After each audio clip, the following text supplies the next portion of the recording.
Sinema Radyo.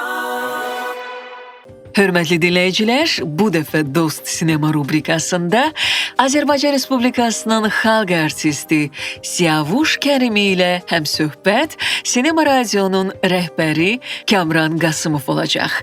Həmən müsahibəni təqdim edirik. Siyavuş müəllim, hər vaxtınız xeyir olsun. Salam. Təşəkkür edirik dəvəti qəbul etdiyiniz üçün. Siyavuş müəllim, bizim söhbətimiz bir qədər peşə ilə bağlıdır və nəzərə alaq ki, kino bəstəkarı olmaq biraz fərqli sənətdir. Yəni kino təsvirdir, kino hərəkətdir, kino saniyələrdir. Gəlin birinci bundan başlayaq ki, təbii bizim tərcümə halınızda kino ilə bağlı deyəcəyik, amma bax kino bəstəkarının düsturunu Siyavuş Kərimi necə izah edə bilər? Yəni kino bəstəkarı kimdir? Elə bilin bir master-klass keçirsiniz biz qısa olaraq. Kino bəstəkarı, əvvəla çox sağ ol Kamran. Təşəkkür edirəm, gəldik. Həmişə sənlə belə maraqlı söhbətlər aparmaq mənə də xoşdur və mən məmnuniyyətlə buna gedirəm. Kino, Vladimir İliç Lenin demişdi ki, kino mədəniyyətin ən vacib sahəsidir. Və həqiqətən kino tamam o mədəniyyətin doğrudan ən təsir edici, özündə demək olar ki, mədəniyyətin müxtəlif sahələrini birləşdirən möhtəşəm bir mədəniyyətdir. Şurasındadır ki, mən ümumiyyətlə kinoya, ümumiyyətlə kino istehsalatına bağlı bir insanam. Niyə? Ona görə ki, ümumiyyətlə mən kinostudiyada böyümüşəm. Mən uşaqlıq yaşından, mənim anam kinostudiyada çalışdığına görə mən kinostudiyada böyümüşəm. Orada demək olar ki, həm kino göstərmək, həm kino mexanik, həm kinonun montaj sexindən tutmuş hər şeyə qədər demək olar ki, hər balaca uşaq özünü hər yerə soxmaq maraqlanır və ta 2000-ci ilə qədər, 2001-ci ilə qədər 4-cü sinifdən də 2001-ci ilə qədər mən orada olmuşam və görkəmli kino xadimlərini görmüşəm və onların ətrafında olmuşam. Onlar öz münasibətlərini mənə göstərib. Allah rəhmət etsin, Ədil müəllim İskəndərov, bütün Leyla Bədirbəyli, Nəcmə Məlikova, bütün bu ümumiyyətlə hamı, Həsən Məmmədov, kinoda gördüyümüz bütün insanlar, onların hamısı ilə təmasda olurdum və hətta məni Şamil Mahmud Bəyev hərdən balaca uşaq lazım olanda hansı bir kinoya çəkməyə, hansı bir keçid eləməyə məni geyindirirlər və məni kinoya çəkirdilər. Yəni ki, bunu deməkdə məqsədim odur ki, yəni mən kino ilə bağlı adamım və musiqi fəaliyyəti dövründə çox bəstəkarların musiqilərini biz yazmışıq. Hələ Rafiq müəllimin, Babayevin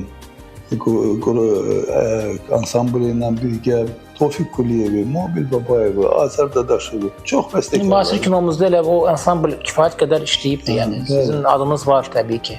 Bəli, kifayət qədər çox musiqilər də yazmışıq və orada da öyrənmişik. Orada da öyrənmişik ki, kinoya necə yazmaq lazımdır. Rafiq müəllimin musiqi, Rafiq müəllim kifayət qədər çox musiqi. Oktay Müqasımın demək ki, bütün filmlərin hamısında Rafiq müəllim bəstəkarı olurdu. Emin Sabitoğlu'nun çox filmlərində ümumiyyətlə yazma gəlir ki, mən Moskvaya gedirdim. Etalon zalında Bəyan oğurlanması filmini orada yanmasını onda mənə tapşırılmışdı bu məsələ. Birinci variantında Tofiq İsmailov onun rejissor olanda sonra artıq verdilər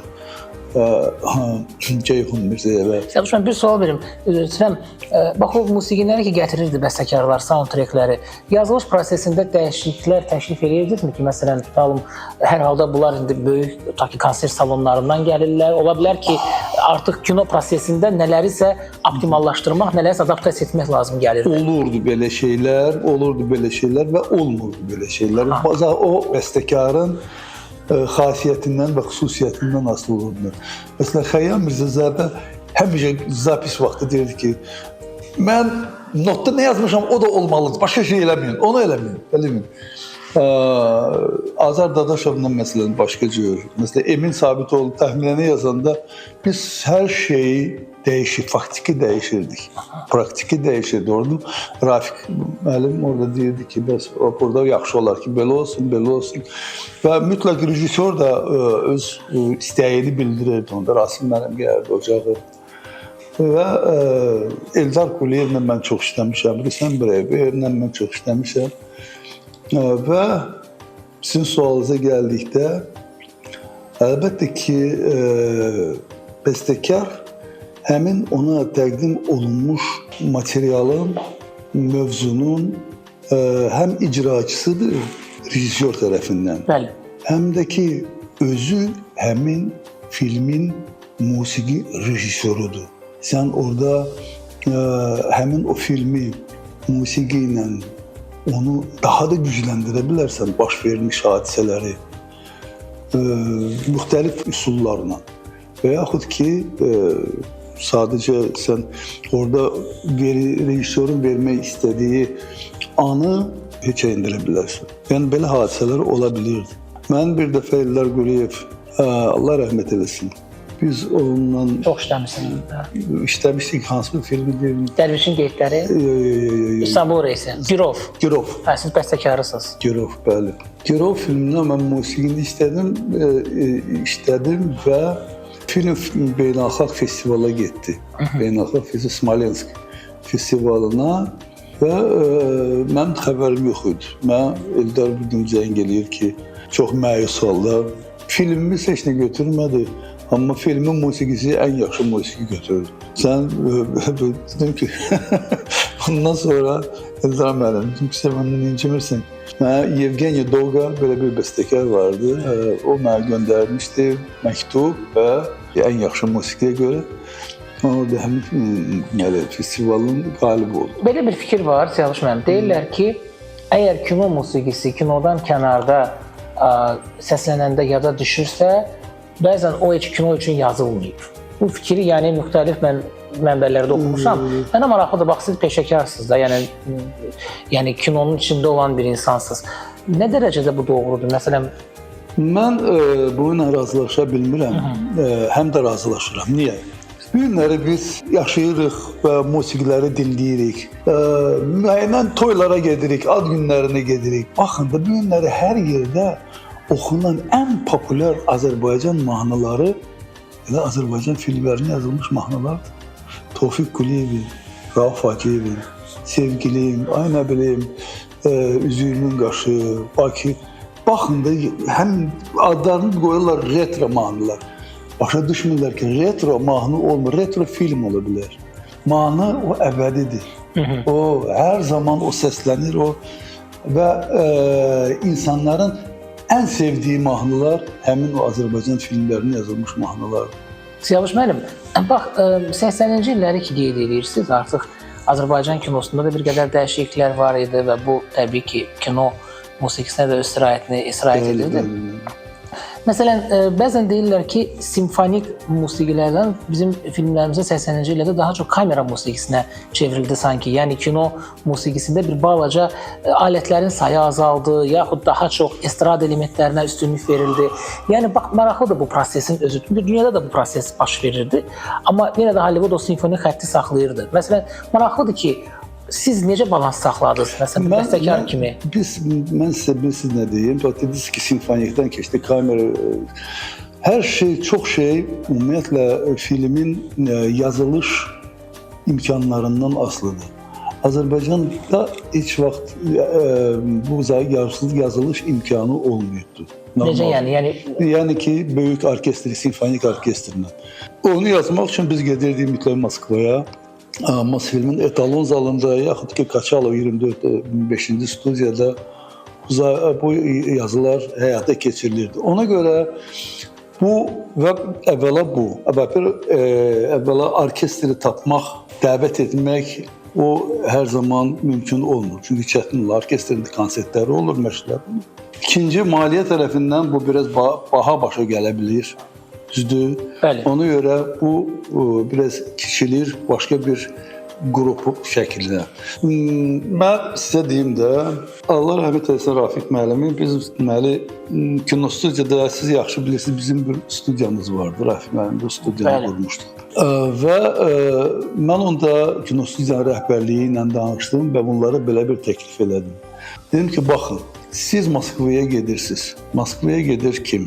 Rejissor gedir, bəstəkar gedir, nə bilim, filmin direktoru gedir, nə bilim, bir 10 nəfər adam gedirsiniz musiqini yazmaq üçün.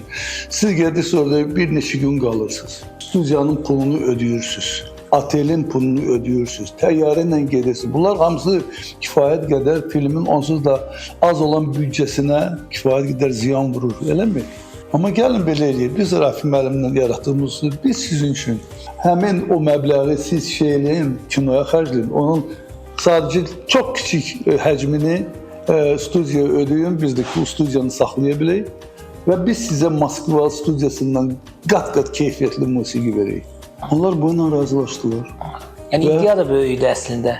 İddia da böyük idi, amma onun məsuliyyəti var. Elə təxminəni biz orada yazdıq. Həm ziyarət, həm ticarət mən yazdım. Otel otağını mən yazdım. Bilirsiniz ki, nə qədər filmlər orada yazıldı. Müslüm Maqamayev, Allah rəhmət eylesin, göndərirdi İstanbul Reysi, nə bilim, bütün digər filmlərin hamısını orada mən icra eləyirdim.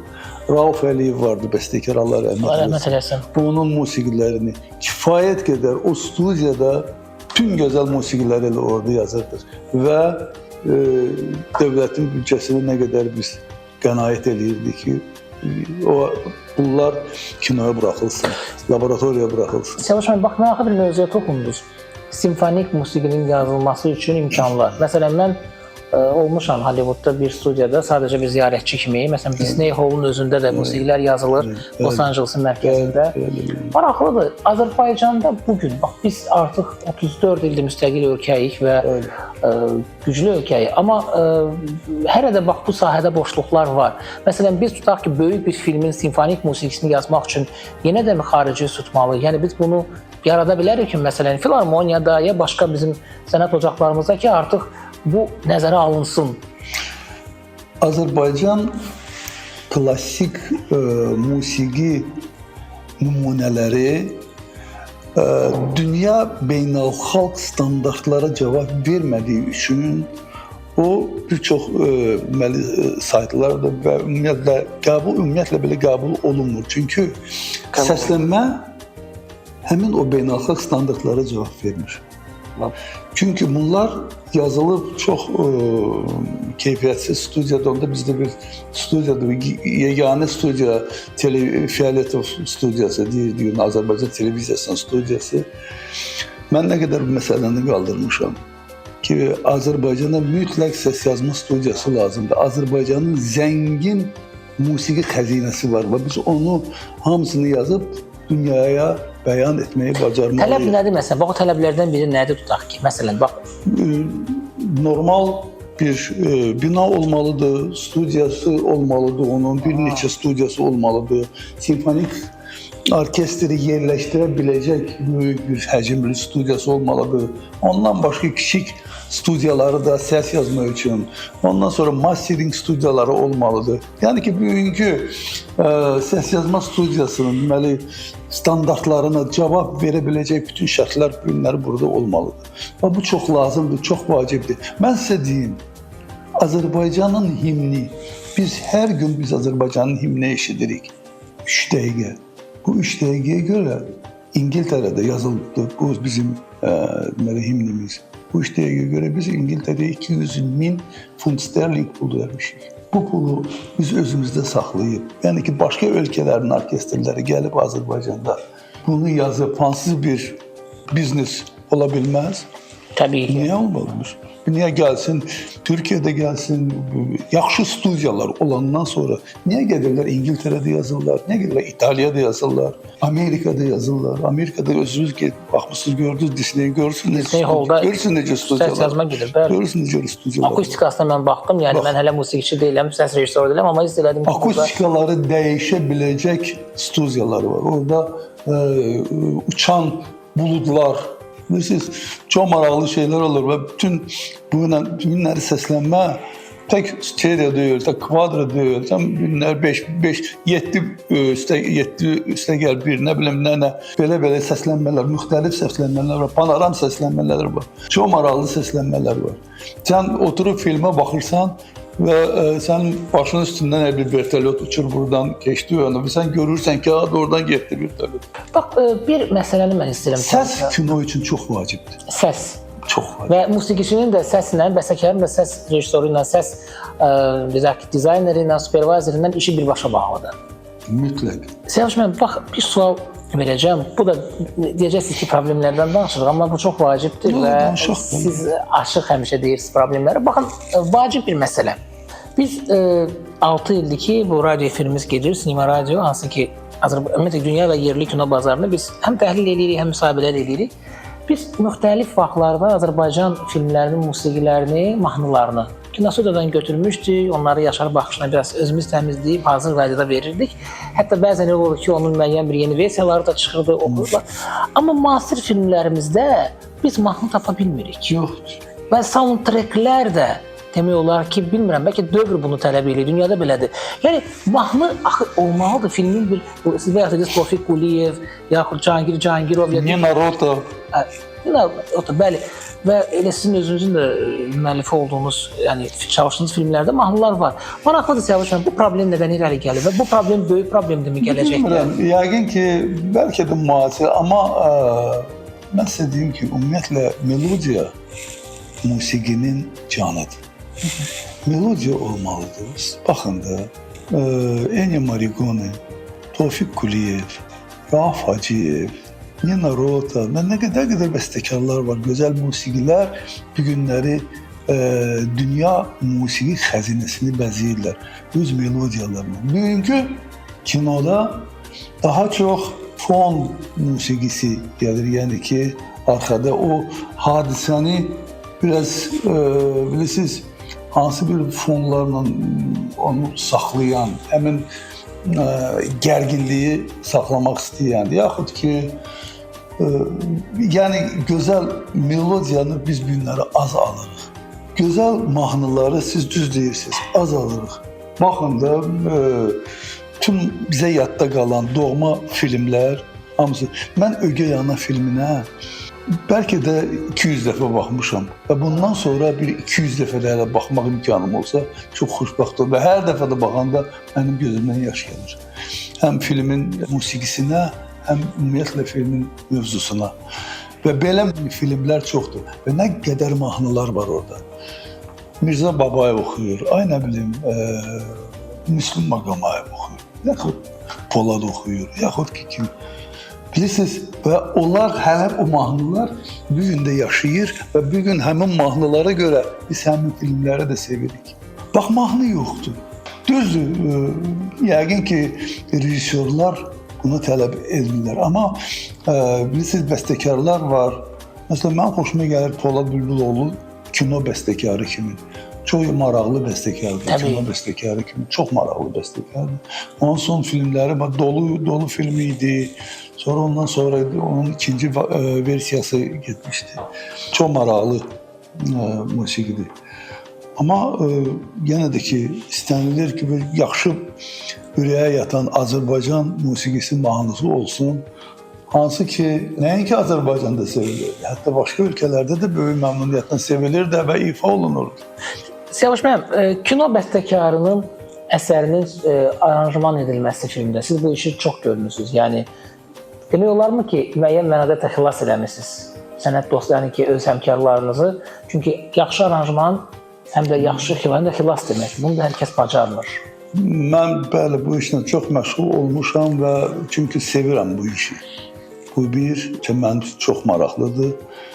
Və bəli, gəlirlər bəstəkarlar, dostlarım və musiqini, melodiyanı gətirirlər, hansı bir harmoniyanı. Çox vacibdir ki, əlbəttə ki, görüntü görünsün və hesablansın. Əvvəllər necə idi bu? Əvvəllər rejissor sadəcə bəstəkara deyirdi ki, bu 37 saniyə qırığı ilə. Bu şeylə gedib evdə oturub hər şeyi 30 saniyə tempini hamısını ölçüb 38 saniyəyə çatdırmalıydı. Hə? Amma bu günləri bu məsələ biraz çox rahatdır. Çünki sən görüntü sənin qarşında var və sən o görüntünü başdan ayağa ölçüb və onu ifa edib həmin o hadisəni daha da effektiv eləyə bilirsən. Baş vermiş hadisəni. Bu günləri texniki imkanlar o imkanı yaradır. Amma hər halda mən o keçmiş bəstəkarların qarşısında baş əyirəm. Siyavuş müəllim, İstanbul keçmiş bəstəkarlar dediniz.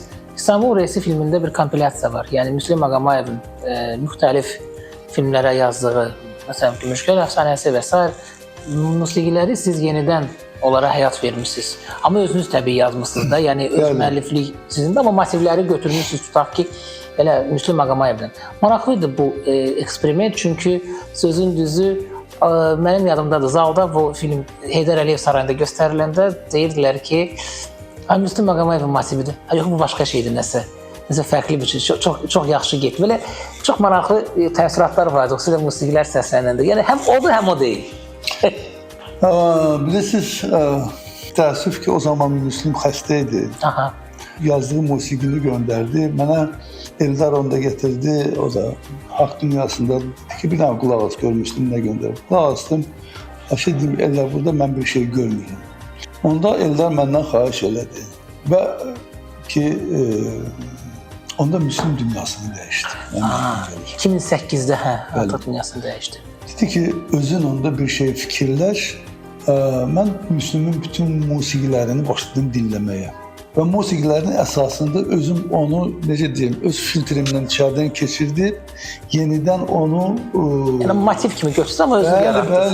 Bəli, amma və bu mənim Müslüm qarşısında sadəcə borcum idi. Mən onun üçün hədiyyə eləmək istədim. Və mənə elə gəlir ki, salınmadı. Yəni qane elədi sizi, yəni bu eksperiment olaraq. Mən Eldarın da xoşuna gəldi, Müslüm Maqomayevin həyat yoldaşının da xoşuna gəldi. İndi ki, hamının əlbəttə ki, zövqünü oxşamaq biraz çətin məsələdir. Kimin xoşuna al gəlir, kimin xoşuna şal gəlir. Və hamıya bunu sevdirmək mümkün deyil. Amma fikir, çox yaxşı fikirlər hər yerdə var idi. Mən buna görə Allah razı olsun, rəhmət eləsin, Rafiq Əliyevdir, mənim yanımdaydı, ona buna kömək edirəm.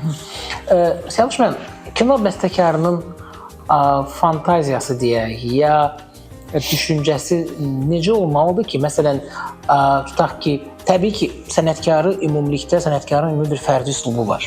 Ki, bilirlər ki, məsələn, bu Siyavuş Kərimidir, bu Emin Sabitoğludur, bu digərlərdir, Rafiq Babayevdir. Amma həm də o fərqləndirən xüsusiyyət var da, yəni filmi filmdən.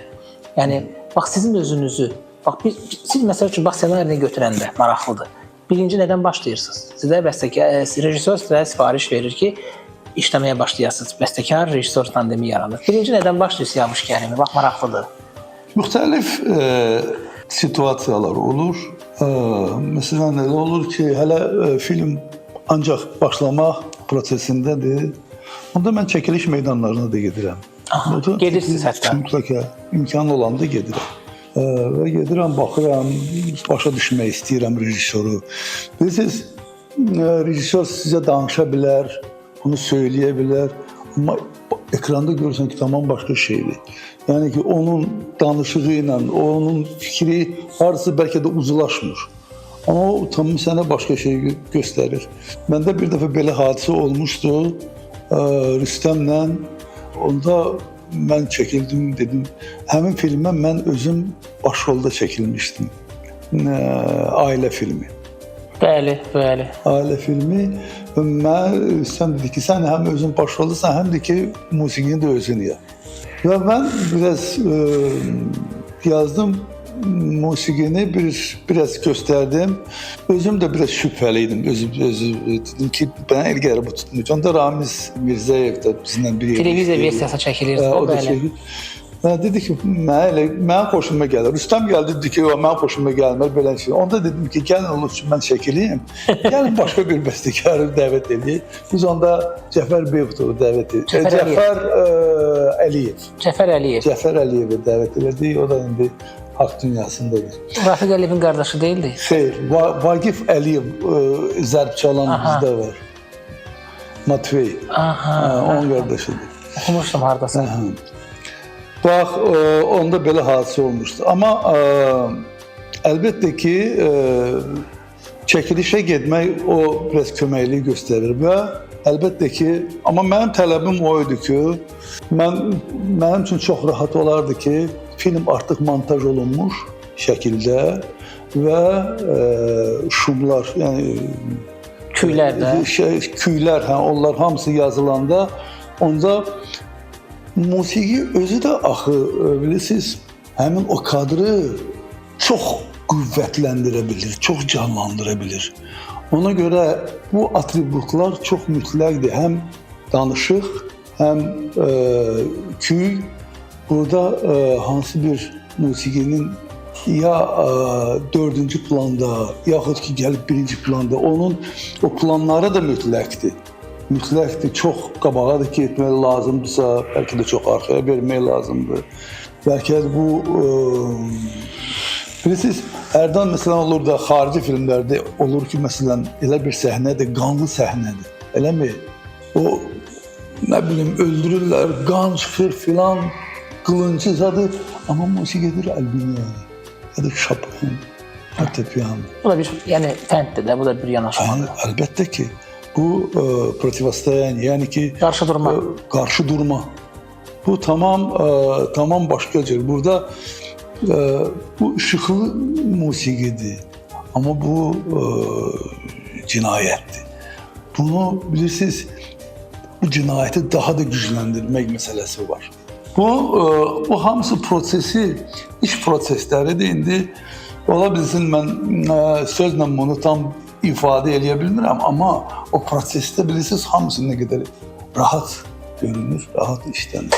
Sərçmən, bir son sualım da olacaq. Hələ biz bu söhbətdən əvvəl bir danışırdıq. Deməli, mən Hollywoodda bir müsahibə almışdım bir rejissordan, belə bir televiziya rejissoru. Dedi ki, bir neçə ildən sonra elə bizim özümüzdə Hollywood studiyalarında aktora, bəstəkara, nə bilim, senaristə ehtiyac olmaya bilər. Yəni, konkret olaraq süni intellekt artıq bir hücuma keçir. Yəni, bunun müsbət tərəfləri də var, mənfi tərəfləri də var. Mənə maraqlıdır ki, bax, Siyavuş Kərimi gələcəkdə süni intellektin bu sahəni tutmasını, yaxud tutsa da onu hansı əsaslarla saxlamasını necə dəyərləndirir? Bu doğrudanmı bir böyük problem olacaq əsl sənətin ortaya çıxmasına, insan beyninin o musiqini düşünməsinə? Çünki belə deyək də, süni intellekt əslində bazadan götürür hər şeyi. Sabah məsələn onun yaratdığı dırnaq arası musiqidə Siyavuş Kərimin də elementləri ola bilər. Ola bilər, bəli. Həqiqətən bu bilirsiniz, texniki tərəqqidir. Gəlin bunu belə. Amma texniki tərəqqin bu hələ başlanğıcıdır. Mən sizə deyim ki, bunun davamı lap bugünkündən 10 qat, 100 qat artıq olacaq. Bu günləri sadəcə, mən deyirəm, evdə doğğa pişirən arvad da, qadın da, o da bəstəkarlıq funksiyasını eləyə bilir. Maraqlı yanaşmadır. Süni intellekt hər şey eləyəcək onun üçün, onun yerinə. Hər şey robotlaşır. Avtobusları da robotlara başlayacaq sürməyə, ofisiantlar da olacaq robotlar. Bilirsiniz, burada da robot bu musiqini icra edəcək. Amma bir şey var. Bu musiqi olacaq, bəli, bəlkə də gözəl musiqi olacaq. Amma onun orada o canı olmayacaq. O bəstəkarın orada qoyduğu o həyəcan, o sevgi, o hisslər, bunlar heç biri olmayacaq. Bax, nə qədər də süni intellekt, gözəl musiqilər də yaratsa, heç vaxt canlı insanın yerini verə bilməyəcək. Heç bir zaman. Bu mümkün deyil. Bu mümkün deyil. Ona görə yaxşı olar ki, və bir də ki, bu çox təhlükəlidir. Çünki bu süni intellektlə yazılmış çox musiqilər sabahları onların arasında keyfiyyətsizlər də cəmiyyətdə çox böyük populyarlıq qazanır və bizim ümumiyyətlə musiqi mədəniyyətimizə çox böyük zərbə gətirə bilər, ziyan gətirə bilər. Ona görə biz öz mədəniyyətimizi qorumalıyıq. Və süni intellekt sadəcə bir oyuncaq kimi evdə istifadə etmək daha məsləhətdir. Və onun canlı efirlərə, televiziya məkanı, informasiya məkanlarına çıxmağın qarşısını alsaq, biz öz mədəniyyətimizi qorumuş olarıq. Yaxşı olar ki, süni intellekt digər sferalarda. Bax, Nəsimin operası keçən illəri etdi. Azərbaycan mədəniyyətinin ilk dəfə biz onu elədik. İlk dəfə bu süni intellektlə, yəni orada dekorasiya yox idi, yəni bu ekranlar vasitəsilə gördük. Amma canlı musiqi gedirdi. Amma onun da effekti oldu. Yəni canlı musiqini əvəz edə bilməz. Nə kinoda, nə səhnədə. Onlar mümkündür, amma süni pişirilmiş, ay nə bilim, küftəni yeyə bilərsiniz. Yox axı. Sən evdə onu pişirməlidir, onu qəşəng oxudur, zəncəfili zadı hər şey eləməlidir. Bəs kişpərəsi, qəşəng, hər şey. Və ümumiyyətlə mədəniyyətimizi qorusaq daha yaxşı olar. Və kino musiqimizi də. Necə? Və kino musiqimizi xüsusilə. Kino musiqisi, bəli. Mən çox istəyərdim. Mənim ən böyük arzularımdan biri Azərbaycanda kino mədəniyyətinin bərpa olunmasıdır. O çox vacibdir. Çünki mən Azərbaycan kino studiyasının ən gözəl zamanlarını görmüşəm. Düzdür, mən uşaq idim. Mən bəlkə 4-cü, 5-ci siniflərdə oxuyurdum. Anlayırız təbii ki. Və başa düşürdüm. Mən kino studiyanın bütün dəhlizləri gəvələrlə döşənmiş. Orada bu ekranlarda gördüyümüz ən möhtəşəm insanları, hamısını orada görmək əlbəttə ki, böyük xoşbəxtlik idi. Və Azərbaycana gələn bütün xarici filmləri biz orada baxırdıq, sonra onlar ekrana gedirdilər. Ya onları buraxmaq olar, ya da ki, olmaz. Bütün onda Alain Delon, Jean Gabin, onların iştirakında olan filmləri hamısını biz o vaxt baxırdıq. Nəysə, kino böyük möhfumdur. Siyavuş müəllim, təşəkkür edirik vaxt ayırdığınıza görə. Sağ olun. Və bizim həmsöhbətimiz Azərbaycanın xalq artisti, görkəmli bəstəkarımız Siyavuş Kərim idi. Sinema Radio, Sinema Radio, Sinema Radio.